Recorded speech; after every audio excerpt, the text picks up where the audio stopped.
Breaking news AP liquor scam లో SIT సోదాలు ముగిశాయి. సుమారు 7 గంటల పాటు సిట్ సభ్యులు వైఎస్ అనిల్ రెడ్డి నివాసంలో సోదాలు నిర్వహించారు. కొండాపూర్లోని అనిల్ రెడ్డి ఆఫీస్ నుంచి పలు హార్డ్ డిస్క్లు, కీలక పత్రాలు స్వాధీనం చేసుకున్నారు. సోదాల్లో భాగంగా పలు కంపెనీల నుంచి అనిల్ రెడ్డి మద్యం ముడుపులు విదేశాలకు తరలించినట్టుగా సిట్ సభ్యులు గుర్తించినట్టు తెలుస్తోంది. పైగా ఇటీవలే పలు సంస్థల్లో డైరెక్టర్ పోస్ట్ నుంచి Anil Reddy వైదొలిగారు.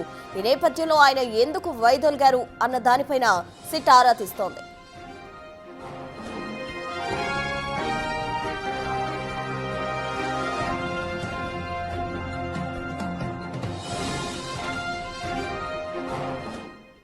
AP liquor scam కేసుకు సంబంధించి సిట్ సోదాలు ముగిశాయి. పూర్తి డీటెయిల్స్ మా ప్రతినిధి శివ అందిస్తారు. విజయవాడ నుండి శివ.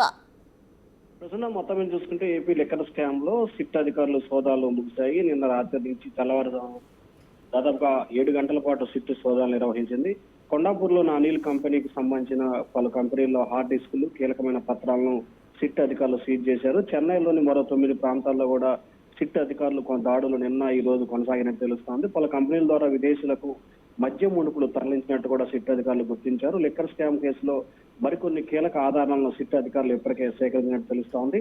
అయితే ఇటీవల కాలంలో పలు కంపెనీల నుంచి కూడా అనిల్ రెడ్డి డైరెక్టర్ గా ఉన్నారు. వాటన్నిటి కూడా వైదొలిగినట్లు సిట్ అధికారులు గుర్తించారు. ఎందుకు వైదొలిగారు, వైదొలడానికి గల కారణాలు ఏంటి? ఏదైతే ప్రధానంగా చూసుకుంటే లిక్కర్ కేసు డబ్బులు ట్రాన్స్ఫర్ చేసే సమయంలో మాత్రం ఆయన డైరెక్టర్ గా ఉన్నారు.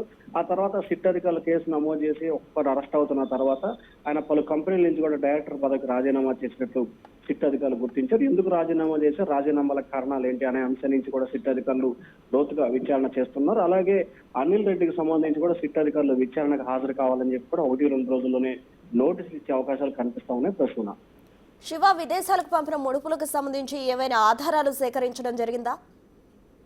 ఇప్పటికే విదేశాలకు సంబంధించి కూడా పలు ఆధారాలను సేకరించినట్లు తెలుస్తా ఉంది. అయితే ఈ ఆధారాలకు సంబంధించి కూడా ఎక్కడెక్కడ ట్రాన్స్ఫర్ జరిగింది, ఎవరెవరి ద్వారా ఇదంతా కూడా నిధులు మళ్లింపు జరిగింది అనే దానికి సంబంధించి కూడా కొంత కీలకమైన ఆధారాలను సేకరిస్తున్నారు. చెవిరెడ్డి భాస్కర్ రెడ్డి ఆ నేతృత్వంలో ఈ పక్క దేశాలకి నదులు తరలిపోయినట్టు కూడా గుర్తించారు. లండన్ తో పాటుగా టాంజానియా, మొజాంబిక్, జాంబియా, కెమెరూన్ దేశాలకు సంబంధించి కూడా ఈ నిధులన్నీ కూడా డైవర్ట్ చేసినట్టు సిట్ అధికారులు అయితే గుర్తించారు. అక్కడ ఏ కంపెనీల్లో ఇన్వెస్ట్ చేశారు, ఎంతెంత షేర్లు వీళ్ళ ఉన్నాయి అనే దానికి సంబంధించి కూడా సిట్ అధికారులు లోతుగా దర్యాప్తు అయితే జరుపుతున్నట్టు తెలుస్తా ఉంది. అయితే అనిల్ రెడ్డిని అదుపులో తీసుకొని విచారణ చేస్తే మరికొన్ని వాస్తవాలు వెలుగులోకి వచ్చే అవకాశాలు కనిపిస్తా ఉన్నాయి. ప్రస్తుతం సుమారు 7 గంటల పాటు కూడా అనిల్ రెడ్డి సంబంధించిన కార్యాలయాల్లో ఇంట్లో సోదాలు చేయడం జరిగింది. మరి అక్కడ ఎటువంటి సమాచారాన్ని సిట్ సేకరించడం జరిగింది?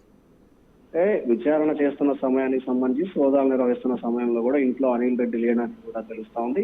ఆయన కంపెనీలు, ఆయన నివాసాలు చెన్నై, హైదరాబాద్, మాదాపూర్ ప్రాంతాల్లో ఏకకాలంలో 9 చోట్ల సిట్ అధికారులు సోదాలని నిర్వహించారు. అయితే కొండాపూర్లో ఆయన కార్యాలయం సమీపంలో దాదాపుగా పలు కీలకమైన హార్డ్ డిస్కులు, కొన్ని కీలకమైన డాక్యుమెంట్లను సిట్ అధికారులు స్వాధీనం చేసుకున్నట్టు తెలుస్తా ఉంది.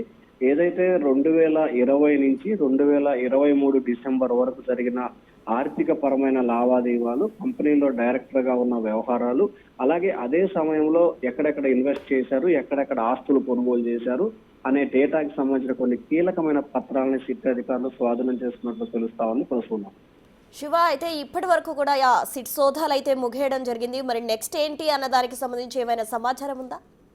అంటే ఖచ్చితంగా ఇప్పటికే సిట్ అధికారులు కొన్ని కీలకమైన డాక్యుమెంట్స్ ని, హార్డ్ డిస్క్ ని స్వాధీనం చేసుకున్నారు.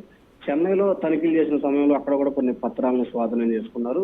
ఇటు హైదరాబాద్ లో స్వాధీనం చేసుకుని, ఇటు చెన్నైలో స్వాధీనం చేసుకున్న డాక్యుమెంట్స్ అన్నిటి కూడా ఈ రోజు సాయంకాలానికి విజయవాడ చేరితే రేపు సిట్ అధికారుల బృందం వీటన్నిటిని పరిశీలించి ఎక్కడెక్కడ ఇన్వెస్ట్ చేశారు, ఎక్కడెక్కడి నుంచి నిధులు సమీకరించారు, ఏ కంపెనీల్లో పెట్టుబడి పెట్టారు అనే డేటా తీసుకున్న తర్వాత అనిల్ రెడ్డిని విచారణకు రమ్మని నోటీసులు ఇచ్చే అవకాశం కనిపిస్తా ఉంది.